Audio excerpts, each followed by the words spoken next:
security as Tokyo faces the prospect of tariffs. Did you discuss that in your meeting with No, Japanese? this should have been done a long time ago. President Trump's finally done it. And I think countries understand that this was different.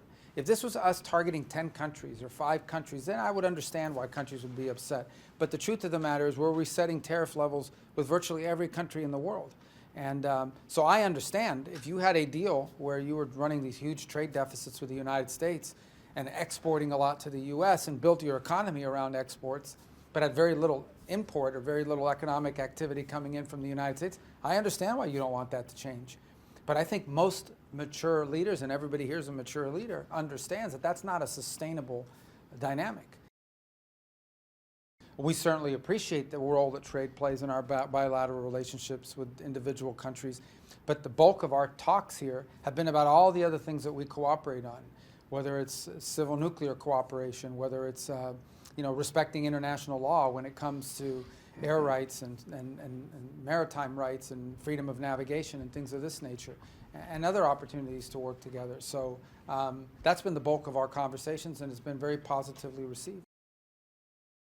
As I speak to you now, there are active exercises going on between the United States and Japan, so our relationship with them will continue to exist. The idea that somehow Japan would be able to develop domestic their own capabilities for mutual self-defense is not only is not something that we find offensive, it's something we'd be supportive of.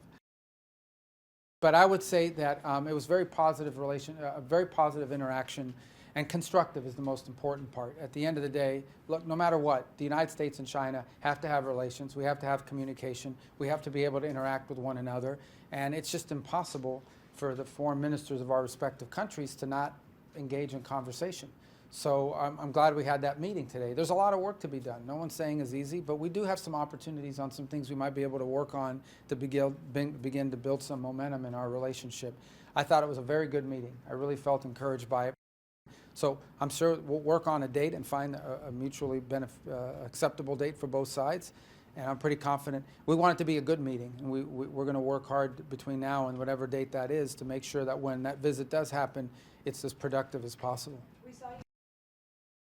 No, it's just a follow-up on an unrelated item to our conversation yesterday, and I'll leave it at that.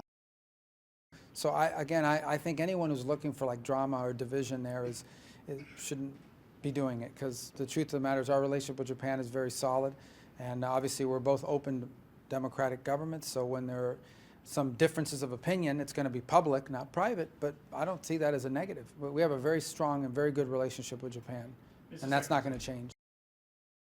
And so we've continued to encourage our NATO allies to provide those weapons, systems, those defensive systems that Ukraine seeks, that they should provide those weapons to Ukraine since they have them in their stocks. And then we can enter into financial agreements with us where they can purchase the replacements. When you talk about 6,000 American companies that are directly invested into economies of Southeast Asia, we're not walking away from that. We're not walking away from that. We're not walking away from our defense ties that we have in the region. We're not walking away from the strong economic ties we have in the region. On the contrary, we want to build on them. You too.